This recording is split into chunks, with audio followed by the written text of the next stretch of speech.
Today I am with Susan Walsh. She is one of the experts in the evolving field of forensic DNA phenotyping, and I'm grateful to be able to have a chance to talk with you about your work, where you feel the field is headed, the challenges associated with it, and so forth. So thank you for taking the time out.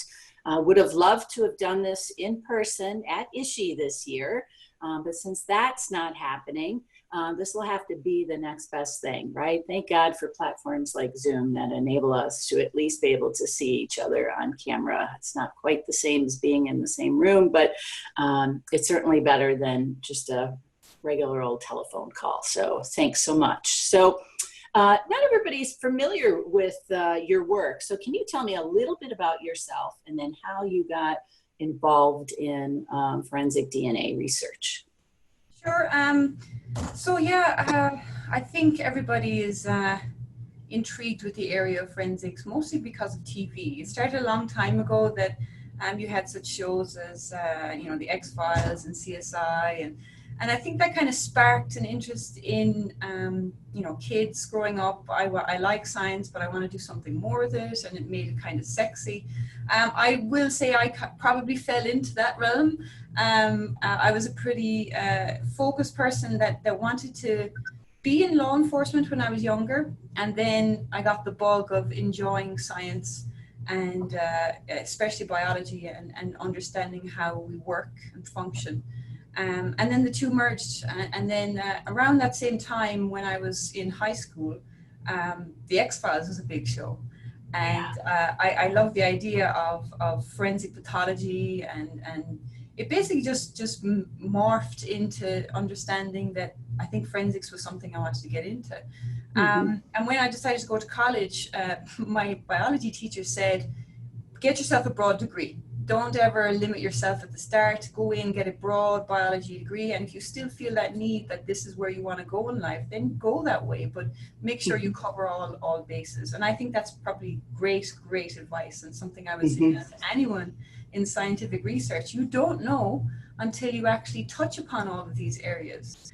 So you can think about something and want to do it, but then sometimes you get in there and you're like, actually, I don't like it, and then you're stuck. So it's much better to do such a broad degree at the start and then focus. And so that's what I did. I did my biochemistry degree in Ireland, and then I opted to do a master's in forensics. So it was a forensic DNA profiling master's in University of Central Lancashire in the UK. So it was my first jump out of my home country. It wasn't too far over to England, and I just loved it. I loved the area. I loved the lecturers there.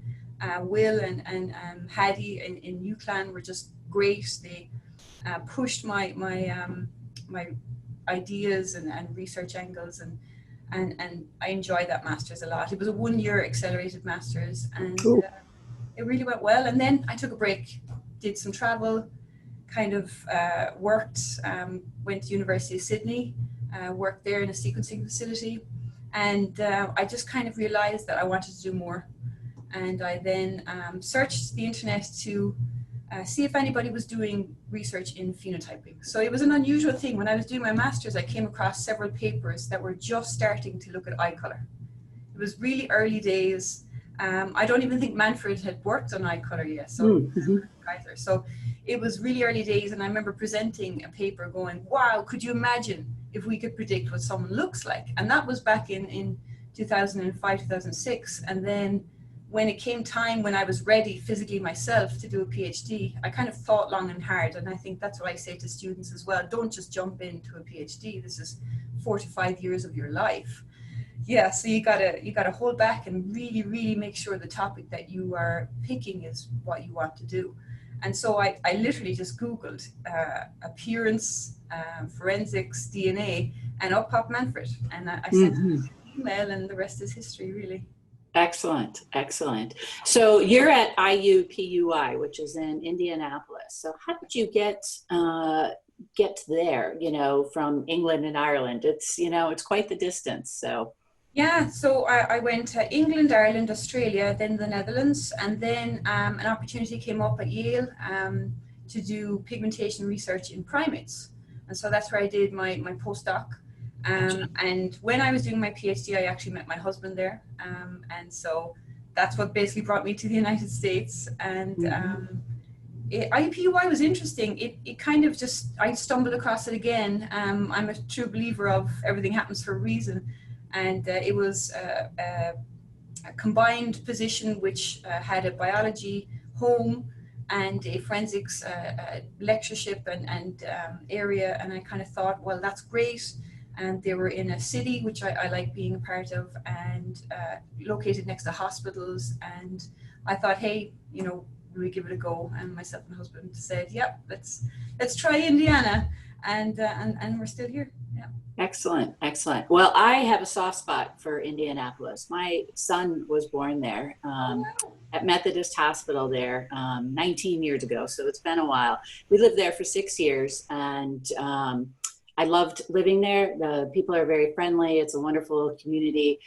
There's a lot of culture there because of the universities, and you know, the Lilly Foundation and Roche brings a lot of good things to the city. So I love Indianapolis, so I can see why you stayed. Absolutely, yeah, I totally get it. My sons were born in Methodist as well. So oh yeah, excellent. Yeah, no, it was great. So.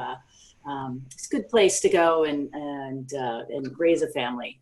We were really comfortable there, and you know, life takes you different places. But if something came up, you know, where we ended up there after we retired or something, I wouldn't be sad at all. It's a great community.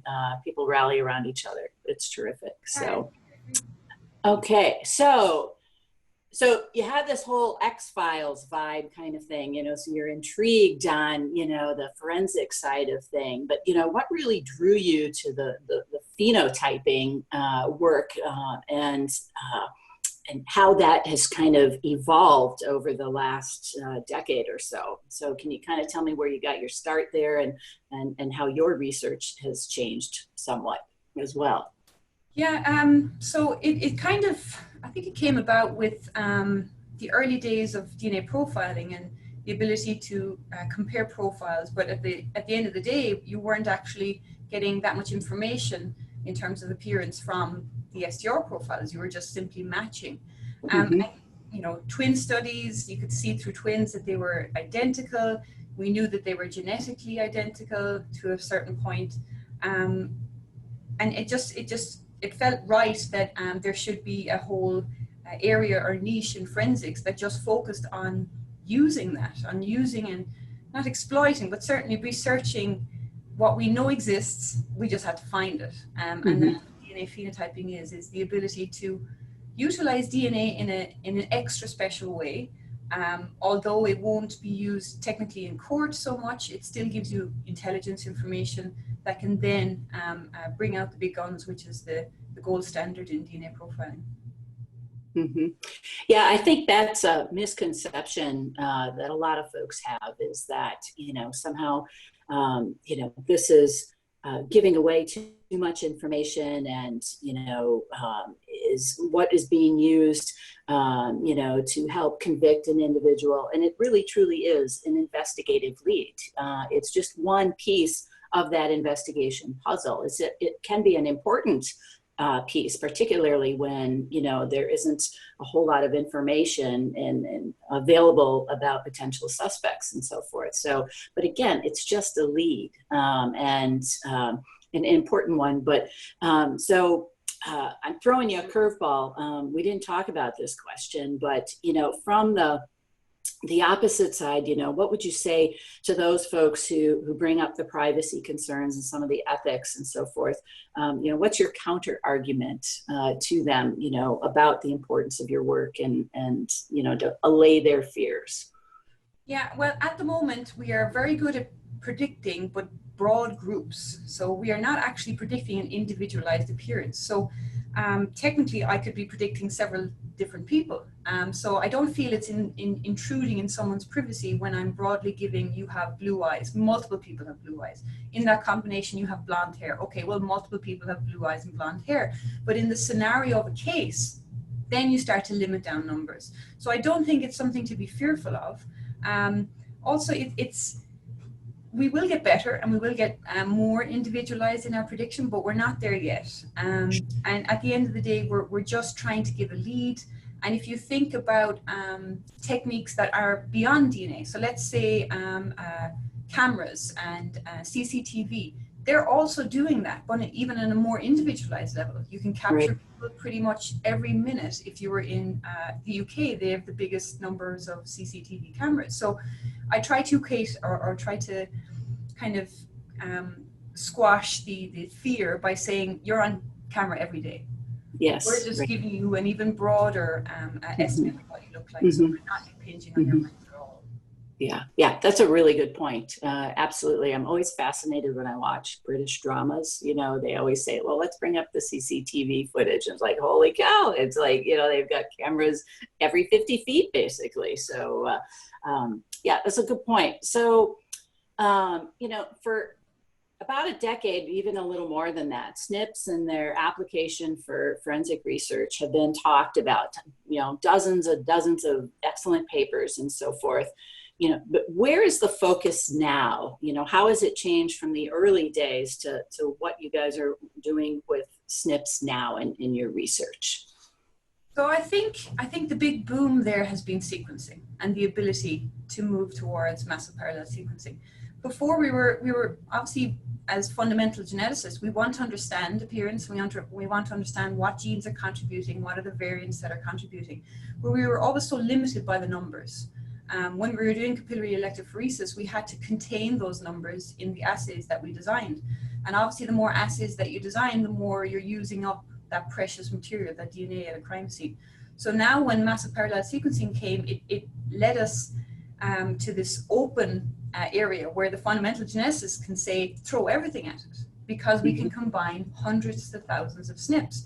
So now we have the freedom to kind of say, well, although it's only introducing a 0.05 increase in prediction accuracy, do it, because it does not impact on our assay design. So just do it. And that's a wonderful amount of freedom to give us when we're designing prediction models, because we can really include interactions, we can include minor contributors, and it really helps, I think, push our research, because it's a technology that has hindered us for so long, but now it's open. And I think you're going to see more and more accurate prediction models made, because we are now able to put in hundreds of more variants that we knew were contributing, but we just couldn't do before. Right. Yeah, excellent. Thank you.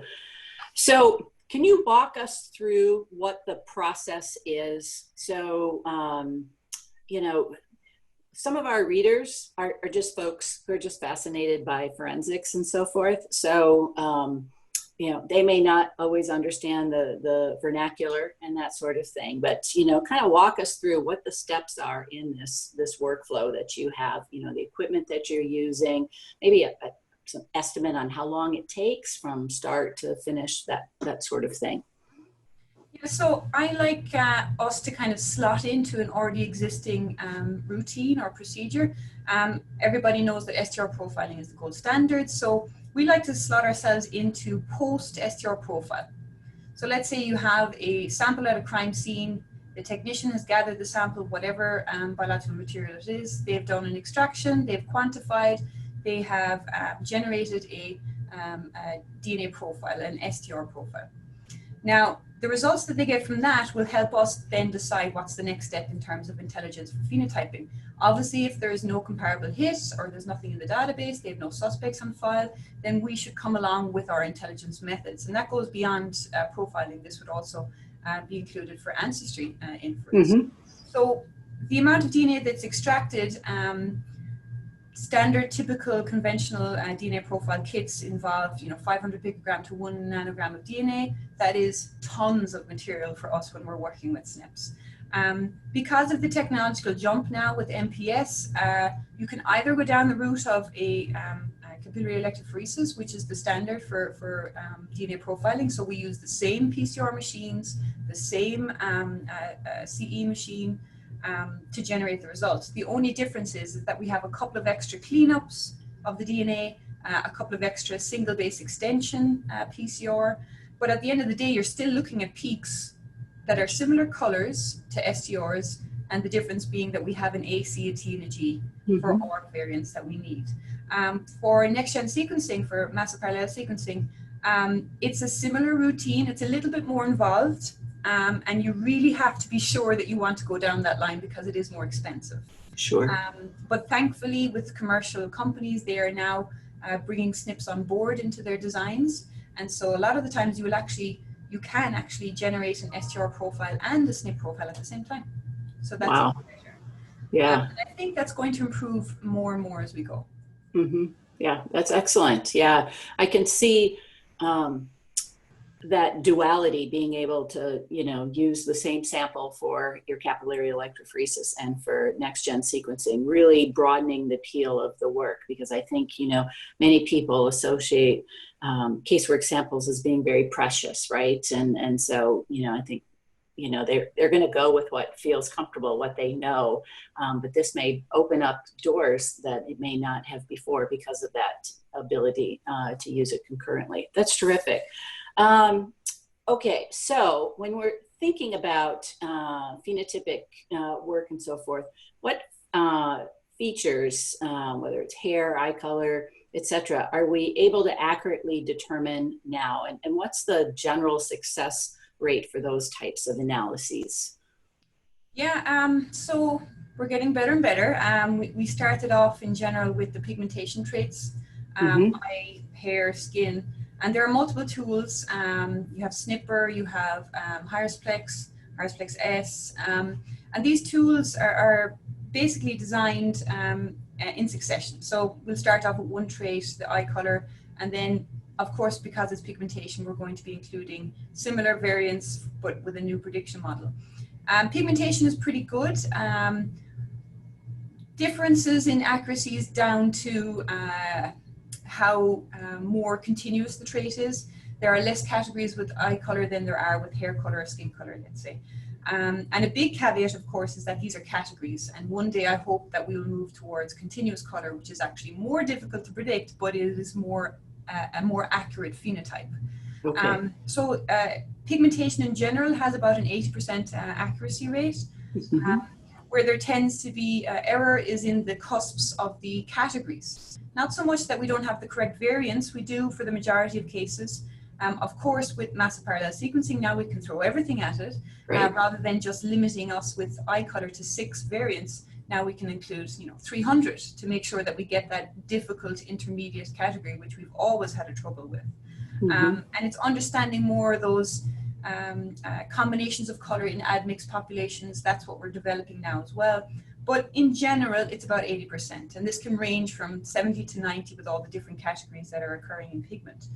There are also tools for hair structure, balding, male pattern baldness. There are many studies being performed now to understand the fundamental genetics behind phenotypes. So we've understood now that height, although it's been studied the longest of all the traits, it is the most difficult.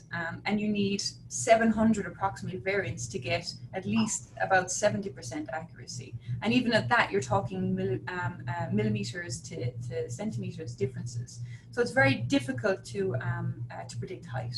You can get the extremes, very tall or very small, but at the end of the day, you're investing many markers for something that I don't think we're going to significantly improve much more in.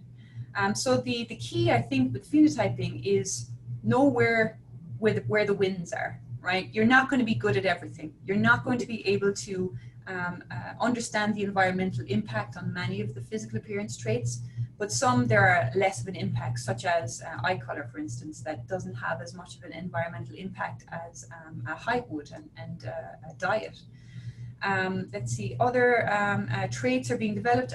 Age has certainly been something that people are interested in.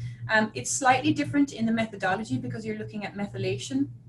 And so you do actually have to treat the DNA before you look at variants for use in the prediction models.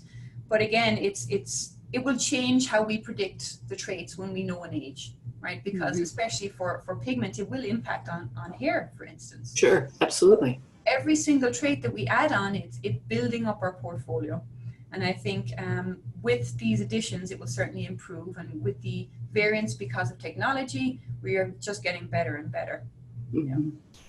Yeah, so it sounds to me that the last 5 years in particular, as MPS has become more widely adopted within the forensics community, that's where those big advances have been made. So, I mean, that's really exciting because it's amazing, amazing to think what could happen in the next 5 years as well if we continue on this path, right? Had 10, over 10 years, muddling through things, and then you hit this sweet spot, and then the work improves. So I'm sure that's also very rewarding for you as well, having been in the field for a while, to see how rapidly those improvements are happening, and recognizing the the success rates, which, if I remember correctly, in the early days were not so terrific, but 80%, that's nothing to sneeze at, for sure, right? I mean, certainly in the context of helping in an investigation. So let's see. So can you kind of give an overview on how forensic DNA phenotypic results can help law enforcement investigations? And is there a specific case or two where forensic DNA phenotyping actually played a role in helping solve an investigation? I'll do the latter one first. I wish I knew. Okay. Yeah, no worries. I wish I could. So we've helped law enforcement, and they've come back to us saying it's still under investigation, but the phenotype predictions that you've given us are great, and that's all I really hear. So I would love to know more, and if anyone has information, that would be great. But that's what pushes us as researchers, right? That's what gets me up in the morning. It's like, I've seen that I can help with this. Let's push myself, let's push my students to make it better, to make it more accurate, to get beyond that 80%, right, to make the phenotype even more realistic as opposed to categories. So yeah, that's what I would love to see, and I wish there was more casework done. That is certainly something that I try to push for. We as researchers only love working with practitioners, and I don't think they know that they can just email us or call us and just say, hey, I have this case, what do you think? Like, I've done that many times, and I wish more people would do it, because without practitioners we can't do our job, because we can't make something unless you tell us what you need. And I think that relationship should be built a little bit more, and the trust that goes between a practitioner and a researcher should be much closer. We are not outside the realm, and that's why I love conferences like IUPUI, where you go and you talk to a practitioner and you say, well, how do you do that in the lab right now? And why couldn't you just put in this little extra step here? Or if I could make something, how would you see it in the lab? How would it fit into your routine? And is there anything that I can do different to make things a little bit more easier for you to understand? So that is why that conference is great, and I like going, because it helps me go back to the drawing board and go, what do we need to make so they'll use it? Because at the end of the day, that's what it is, right? And I think that's what pushes us along. So what was the first part? How can it help? Well, I like to see it that one of the first kind of push for me to get into this area was the idea that if there were skeletal remains, they're kind of lost, right? You have a bone and they're not anything. They're bones and they're structures, and if you're an anatomist, then you would appreciate that, but not if you're a human being who wants to be able to see the physical form of a person. And I think that when you can give back that to skeletal remains in any possible way, whether it's just a simple category or a simple hair structure element, you're trying to paint their picture, you're trying to give them back their life. And I think that if there's a missing persons investigation, if there's a mass disaster identification required, then phenotyping can help, right? It can give you the ability to say, okay, here we are looking for this broad classification of the phenotype. Let's focus on these missing people, and let's try to gather as much information, and let's put this other group to the side. Not get rid of them, because I would never say that in phenotyping. We may be inaccurate, we may be wrong. So what you do is you rank them. This is the top phenotype, this is what I believe it is, this is what I do not believe it is from the genetics, and just don't discount the second, third, and fourth yet. We may come back to that later, but certainly you have a start and go from there. So I think mass disaster and missing persons is something that's close to my heart because it gives them their voice back. Yes. When it comes to current casework, at the end of the day, it's a time thing, right? You know that when you go into a case, if there's a murder or a crime, it's all about time. And if suddenly you've pushed and pushed and pushed to get that rapid DNA profile and it's done nothing, do the same for phenotyping. Get that rapid phenotype. Go out and canvass the area, because you can actually do the same thing. You can generate a phenotype just as quickly as you could a rapid DNA profile. Probably currently if you did it in a nice system. Yeah. So why not get that added information and go out and tell your police investigators, this may be the person's profile. Don't just go with that only, but certainly keep an eye out for this potential individual. They have this STR profile. Perhaps we can see if we can pick up some potential suspects who are in the vicinity of the crime because it took place, and question them, not arrest them, just question them. Right.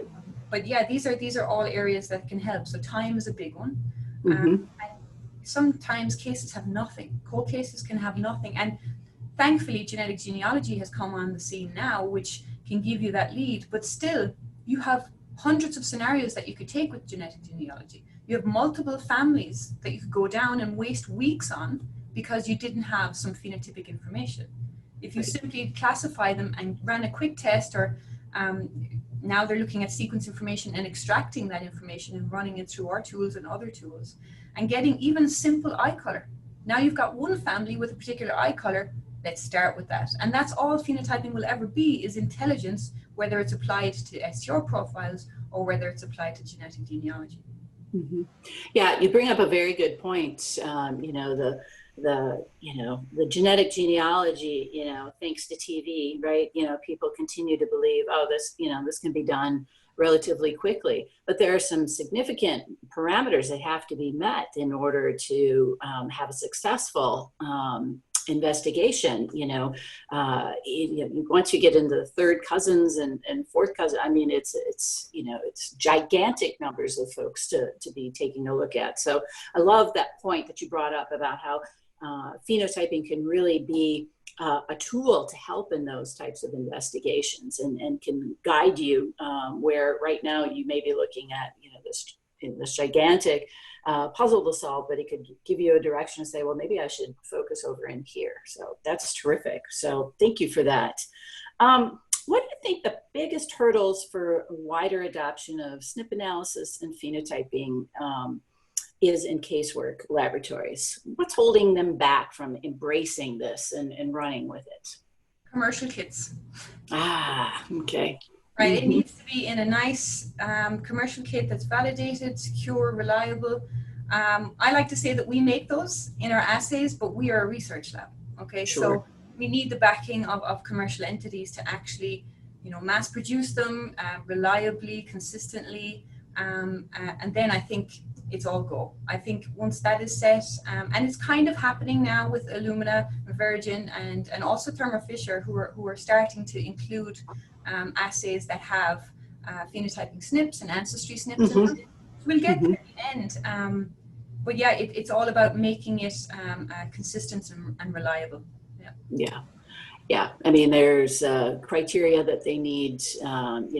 Many of the laboratories, simply don't have R&D departments to work on these. So yeah, your point is definitely valid. And I will be sure and share that back with our R&D department as well at Promega. So, so if there are laboratories who are interested in having, phenotyping done to help with their cold case, to help, who should they be reaching out to? Obviously people in your group, but, are there other organizations that they should be saying, hey, help, we could use a hand here type of thing? Yeah, that's the thing. There, other than, well, you can reach me anytime. Just send me a message. And even, anybody who I've worked with, Chris Phillips, he would always take emails. Manfred Kais would always take emails.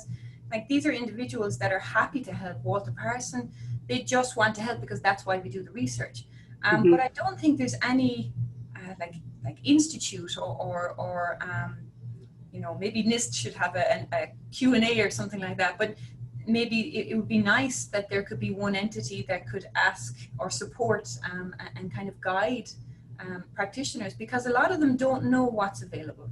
They don't know what they can do or have the ability to do, because we're ever changing, you know, we're developing and developing, and short of them reading papers and going to conferences, they're not really up to speed on what's possible. Or I find a lot of the times I would talk to practitioners and I would say, you know, you could have done this, this, and this, and we'll only take, you know, 0.5 microliters of sample. And they're like, what? And I'm like, yeah, we don't need that much. So I think there is a little bit of a disconnect with, you know, as I said, the researcher practitioner and maybe one entity that could be the buffer of the two. Yeah, I think that would be great. You know, I don't think there's a consortium or, there's not a place like, you know, UNT, or NIST or, you know, some of these other institutions, you know, that are doing very specific, work on, you know, phenotyping where, you know, oh, if I've got this situation, I know who to reach out. But we'll make sure in the article that we're doing that we'll be sure and put some contact information and give people the opportunity to reach out. Absolutely. So I know that your lab's also working on facial morphology and prediction. So can you kind of talk through what that work is like and how that perhaps differs from some of the phenotypic work that you're doing? Yeah, so facial morphology is so interesting. It is something I've come to work on thanks to Mark Shriver and Peter Klaus and Seth Weinberg in Pittsburgh. And it's basically, it's an unknown area, right? So we have so much potential in terms of prediction, but we have to stop ourselves from getting a little bit too eager and start to understand the genetics. With pigment, as I've said, the groundwork for pigment prediction had been done 10 years previous, 15 years previous. We had built to that point when we made Irisplex. There had been years of fundamental genetics research where we tried to understand what the genes are doing, how are they contributing to a pathway, how are they different between populations. And we have to do the same. We owe the same respect to facial morphology.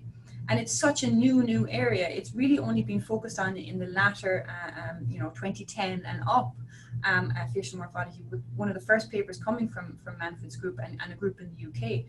And we have to start there. So we have to try to combine the forensic side of research and what we want to be able to predict with also the medical side of research, which has done a lot of cleft lip palate research. And there is an overlap there, and thankfully that's the group that I'm kind of working with now. They're genuinely interested in understanding the genetics of facial morphology, what is contributing to the structure, and how many genes are in this pathway affecting bone structure, cartilage. It's just basically it's so many elements that are very different to pigment, which is a singular entity. There are so many things that are responsible for the face. And so our group is basically doing that. We're trying to gather individuals so that we can do these large genome-wide association studies. We're trying to establish and prove that these are essential genes. And from there, we will hopefully try to pick out the variants that are the causal variants responsible for contributing to facial morphology. And another interesting aspect of the face is it's not flat, right? So we think of pigment, and it can be a continuous distribution, of course. We're not there yet, but we're hoping to. But the face is a 3D structure.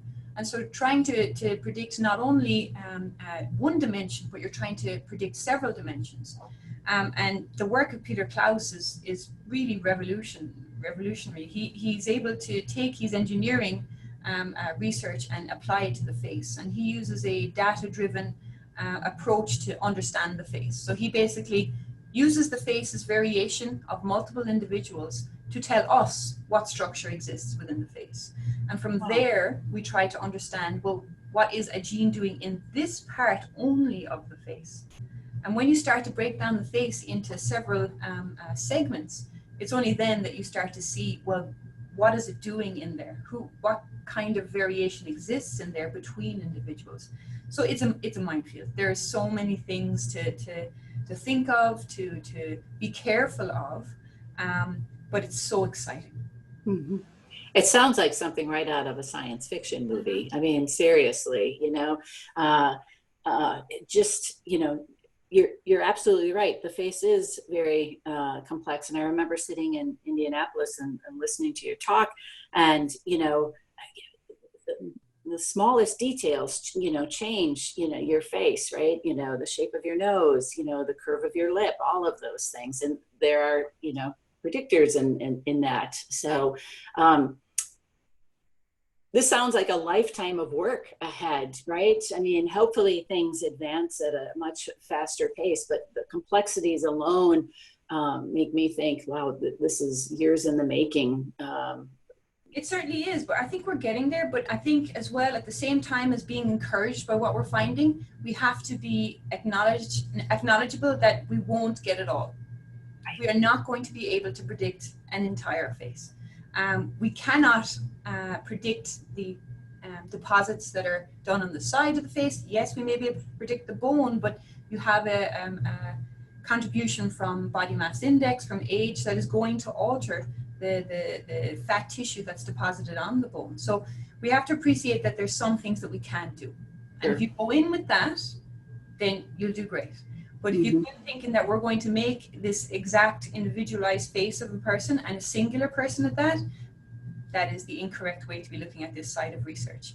It's literally going to be, at the end of the day, that we will be able to predict a nasal structure. We probably will be able to predict the depth or the dimension of a forehead, perhaps the chin area and the lip area, but we will be vague around this area.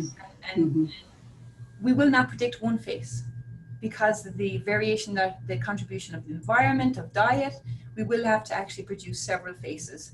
Sure. And then it is up to how the multiple faces that are predicted will give you the impression of what someone may look like.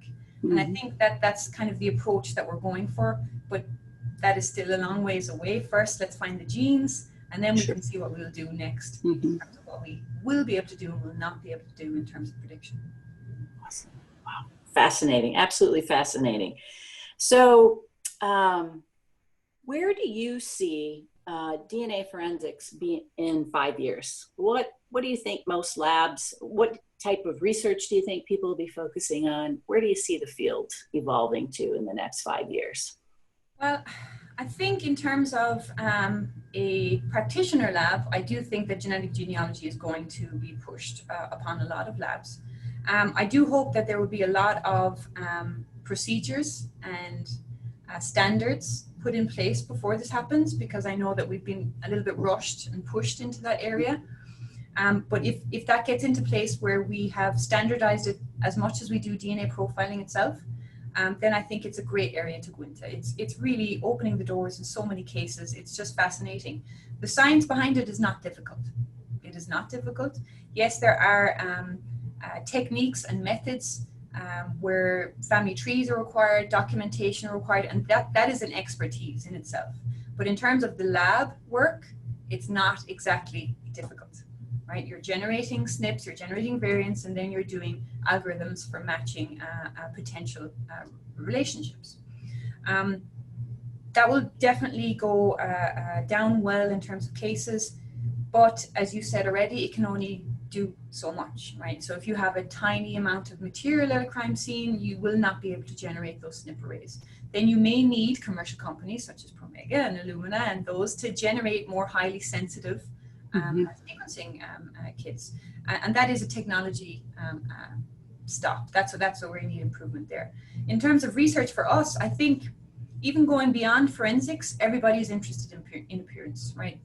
I love working in pigment, not only for forensics, but also for areas of cancer research. We need to understand why there are breakdowns in pigmentation. For facial morphology, again, diseases such as cleft lip palate, how are they forming? Why are they forming? So we will always bring back appearance to medical reasons and areas. So I think we will always work in that area. And I think that in itself, appearance is so interesting. I think the area of ancestry inference, microhaplotypes, and just basically inferring ancestry is a really cool and niche, and it goes alongside phenotyping. They are two individualized areas. You don't really see so much of an overlap in the SNP variants, but they certainly can help each other and help intelligence. I love the idea of methylation. It just fascinates me. I think I will incorporate methylation into my own research here, and I have done some work on it, and I just want to do more, because there's so many unanswered questions as to why we're seeing particular traits or phenotypes when the genotypes don't dictate that. Right. And methylation is key to understanding that. So I think anybody working in methylation is in a hot spot, really. It's going to really blow up. Again, the technology needs to come with that. So we're kind of limited in our treating the DNA before by sulfide treatment, and then going off to do sequencing and kind of fine tuning. That would be an excellent area of research for commercial entities to help us with. But yeah, there's so much to do, so little time. Yeah, I mean, definitely. I wanted to follow up on something that you said, relating to the labs. So, a lot of the reasons for hesitancy for bringing on MPS into a casework lab is this feeling that we need a bioinformatics, guru in our lab to be able to interpret this data. Has that also changed? Has there been improvements in the software or other things that are provided that put that data analysis hurdle, make it a little bit shorter than, this huge daunting mountain in front of folks? Mm-hmm. Yeah, I think now as researchers we've seen, and probably from talking with practitioners, we've realized that yes, not everyone likes computers. Yeah. Right. So I know that when we were working on HPS, MPS, when we moved to those platforms for both Thermo and Virgin for Illumina, I kind of went into the mind of, I want my student who's never touched a computer to be able to click 4 buttons and get a result. So, and that's how we've written our pipelines. And I know that the commercial companies are going towards that as well. So as long as you can be open and tell them exactly what you're doing when you're pressing all of these buttons, and here's the script and you can see what you're doing, but yet still make it easy, I'm all for it.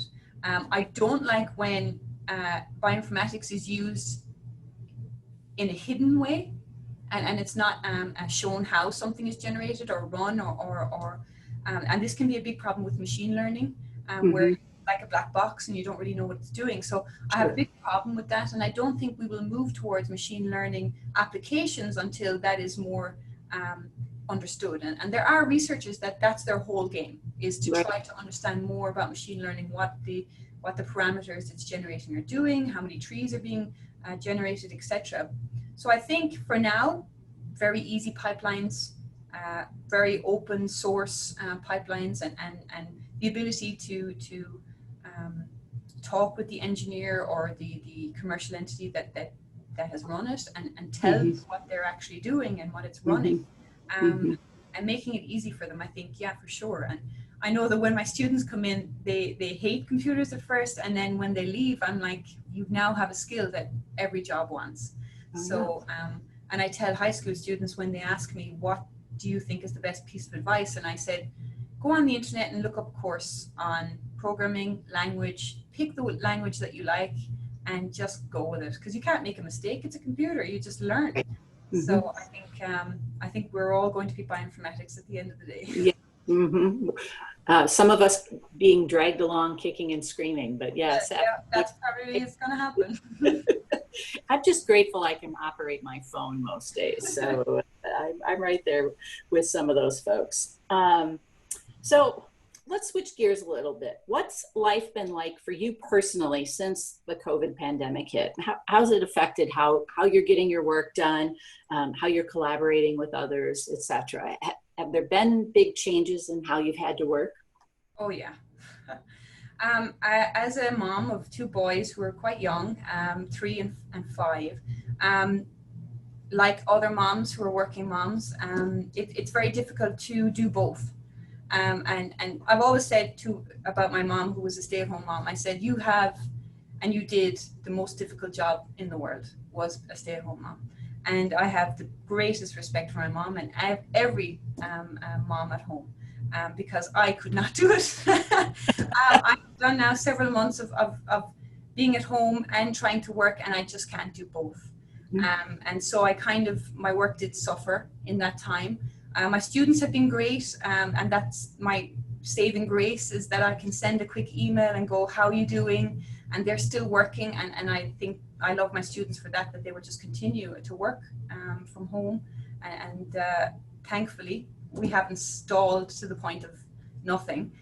But yeah, I have not been at the same level of research that I was before all this began. And I think, to look at the positive side of things, which is difficult sometimes in such a scenario, you do start to realize that there are jumps in time where you have to optimize your time efficiently. And I find that when I look back over my life, the biggest time was when I had kids. Before that, I could be like, oh, I have all the time in the world to do this. Then when I had children, it was like, I have 1 hour, I got to get this done. And now I think I became more relaxed. And now COVID-19 came, and now I'm like, I have to get this done in an hour. So I'm back to having that very, very focused, I got to get it done, or else it's not getting done. So I think maybe that's helped for us working moms, that we will really utilize that 1 hour to the best of our ability. Yeah, I totally agree. I think a working mom, somebody who has 2 or 3 kids, they work full time, they should be writing time management books. They should be, giving TED Talks on how to manage your time, because they know how to do it. I remember when my son was younger, you're absolutely right. Okay, I've got 30 minutes while, he's napping and before he's likely to wake up. Okay, here's what I can get done. Where now, he's off at university and so forth, and the pressure is very different. But yeah, I totally agree, and I definitely sympathize with having to juggle that, and in recognizing that it isn't possible to do it all in the middle of a pandemic. And so hopefully, as things change and evolve, we can get back to some semblance of normalcy. We'll see. What do you think the biggest challenges are for women in forensic science? Big challenges. I don't know if there are any. I think if you have a goal, if you have drive, I think this is probably the area of research that we are seen as the leaders, and we are seen as the workers and the people making differences. And of course, you do have that time that has to go with, I'm a young female researcher. I think over time we will see more female researchers in, panels and, editor boards and everything like that. It can't happen overnight. But I do think that forensic science over other science disciplines, we're the leaders in that. We are really going to push for equal numbers and for having women in higher positions. And I think even now, I think of Mickey Prince. I think that she's one of the leaders, and she has been at the top of ISFG pushing for female researchers to go up and go and go and go. So I like to see us as being the leaders in Yeah, I definitely think we are several levels above, other sciences, whether it be physical sciences, mathematics, other things like that. I love going to ISHI and other conferences and meeting technical leaders and lab directors, and they're female. I mean, that's really inspiring, and so wonderful to see that happening. And for the most part, when I talked to some scientists last year for an article I did for the magazine, they had very supportive male mentors and supervisors who really encouraged them, and that is definitely not the case in other fields. So I do think we're going to lead the way, and yes, I do think we're going to be on more editorial boards, in large organizations leading the way, definitely. So that's terrific. That's an interesting point you make, actually. I will say that Manfred Kaiser has been a particularly great mentor in that area. Wonderful. Who was just, even at the last ISFG, I was astounded at the amount he thanked me for the research he did, when I felt like, I was just a PSU student, I'm just doing my job. But no, he sees you as an equal, and that's it's a you said it. It's a change in not only just the females wanting it, but also the males going, yeah, come on, let's go. Yeah, exactly. Yeah, absolutely. Because you don't see that everywhere else. And so, we will lead the way for sure. What advice would you give to a young woman who's considering a career in forensic DNA research? Probably the advice that my biology teacher gave me was, don't focus yet, right? Get the broad degree, because what the beautiful thing about forensics is that we see the bigger picture, and then we go, okay, you know what they're doing in mathematics right now for developing algorithms? Why don't we do that here in forensics, right? So if you get that broad exposure to many disciplines of science, then you can bring that with you to forensics when you decide to focus. So for biology or chemistry or whatever you're into, do a broad undergraduate degree, then start to get narrow in your graduate studies, and then wait until you absolutely are sure of your PhD. Too many just go, oh, there's a position there, it's open, I can have it if I want it, might as well. That's not how you should go into a PhD. You should have passion from day one, and you should be the one that goes in at the weekends and goes, I don't go in because I'm told to, I go in because I want to figure it out. And that should be your goal in your research topic. Yeah, that's great advice for everybody, right? I'm going to give that advice to my 19-year-old. So no, I think that's terrific. My last question is one of my favorite questions. If you could have one superpower, what would you choose? I think that goes back to what I just said about time management. I could control time, right? If I could just slow it down a little bit during that hour, wow, the world of my oyster then. Yeah, just to think of what you could get done, right? Yeah. The great superpower. I love it. I love it. Yeah, I think if you could then market that, right? Share that ability to, with a bunch of other folks, they'd be eternally grateful, especially those with young children. Oh my! So, hey, I've loved catching up with you. Such a delight talking with you. I will miss seeing you at ISHE this year, for sure.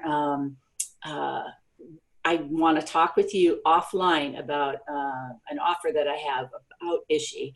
But I do want to thank you for your time today, for the passion that comes through when you talk about your work. Your whole face lights up, so I know that you love what you're doing, and that's a wonderful thing to see as well. So thank you. I wish you continued success. And then I'll be reaching out to you. We'll get your contact information. We'll put that in the article as well. And hopefully some labs will be reaching out to you and say, help, we could use some assistance on that. Okay, so thanks so much. I really appreciate it. All right, stay well.